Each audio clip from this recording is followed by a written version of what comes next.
सो प्रेम जी, आज आपने अपनी ब्रेन कुंडली यानी डीमाइटी आपने कराई है। कैसा लगा आपका अनुभव और कैसी लगी आपको काउंसलिंग, इसके बारे में बताएं। सर काफ़ी अनुभव अच्छा रहा क्योंकि मुझे ज़्यादा पता नहीं था इन सब चीज़ों के बारे में। तो मैंने टेस्ट तो काफ़ी पहले करा रखा था, बट मेरे को काउंसलिंग का समय नहीं मिल रहा था, तो इसीलिए मैं खुद आप आज चल के जो है आज 2 अक्टूबर है और आज दशहरा भी है। तो छुट्टी थी, तो मैंने कहा आज चलते हैं सर के पास, लखनऊ मिलते हैं, मुलाकात करते हैं, और मैं खुद पर्सनली चल के आया। और मैंने यहाँ पे सर के ऑफिस में आके आज काउंसलिंग कराई है, तो मेरे को काफ़ी अच्छी चीज़ें पता लगी कि अगर ये चीज़ें मेरे को मतलब जैसे जब मैं स्टडी कर रहा था, अपना 12th कर रहा था या 10th आउट कर रहा था, तो मुझे अगर वो सारी चीज़ें पता होती तो आज शायद मैं बहुत अच्छे फील्ड पे होता। क्योंकि जो चीज़ें मेरे में आई है, क्योंकि मैं पहले जब 12th पास आउट के बाद में मेरे को कोई गाइडेंस नहीं थी, कई सारी चीज़ें कोई समझाने वाला नहीं था कि किस तरीके से करना चाहिए, कोई एजुकेटेड पर्सन नहीं मिला था गाइडेंस के लिए। तो मैं कई जगह भटका, इधर-उधर गया, जैसे मैंने मतलब बीटेक वगैरह के भी प्लान किया था, फिर मैं पॉलिटेक्निक वगैरह भी कर रहा था। वो सारी चीज़ें मैंने छोड़ दी, क्योंकि वो मतलब माइंड में था क्या था, वो उस समय मैंने छोड़ दिया। फिर मैं जो है फिर बीबीए भी मैंने किया, उसके बाद फिर अभी एमबीए भी मैं कर रहा हूँ। तो कई सारी चीज़ें हुई। इस दरमियान मैंने बहुत सारी जगह काम वगैरह, जॉब वगैरह भी किया है।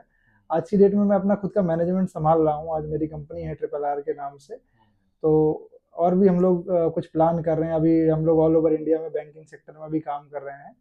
तो बाकी सारी वही सारी चीज़ें रिपोर्ट के अंदर मेरी निकल के आई। रिपोर्ट के अंदर जैसा कि अभी आपने मुझे बताया कि आपका जो टेक्नोलॉजी का मामला है, यानी आपको नहीं जाना चाहिए, तो वो सेम चीज़ें निकल के आई हुई है।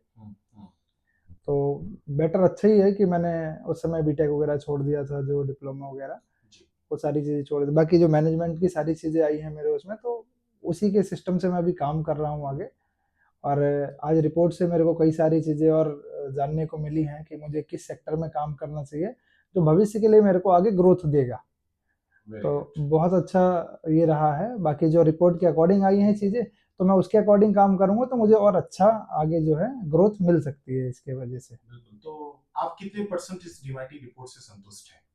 सर 100%। 100% आप संतुष्ट हैं। बिल्कुल। चलिए, और दूसरे को क्यों कराना चाहिए, इसके बारे में आप क्या कहना चाहेंगे? दूसरे को इसलिए कराना चाहिए कि जो गलतियाँ मेरे साथ हुई हैं, मेरे को कोई गाइडेंस नहीं मिला है अच्छा, तो आने वाला जो भविष्य है, अगर उनको जैसे 10th हो या 8th में कोई बच्चा पढ़ रहा हो, अगर उसी समय उसको पता लग जाएगा कि उसकी डीएमआईटी रिपोर्ट हो जाती है, तो उसको मेरी तरह चुनौतियों का सामना नहीं करना पड़ेगा। जी। उसको शुरू से ही पता लग जाएगा कि उसको किस सेक्टर में जाना चाहिए, तो उसके फैमिली, बच्चों की फैमिली उसको उसी हिसाब से पढ़ाई कराएँगे, उसी हिसाब से आगे बढ़ाने की कोशिश करेंगे, तो वो जल्दी ही अपने लाइफ में ग्रोथ कर जाएगा, यानी सक्सेस हो जाएगा। तो रविंद्र राजभर जी को आप क्या कहना बहुत चाहेंगे? बहुत धन्यवाद देना चाहेंगे सर को। जी, आप इनकी वजह से कम आपकी लाइफ में एक सबसे बड़ा जो पॉजिटिव रहेगा वो आएगा और हाँ सारी चीजें बिल्कुल। आएंगी।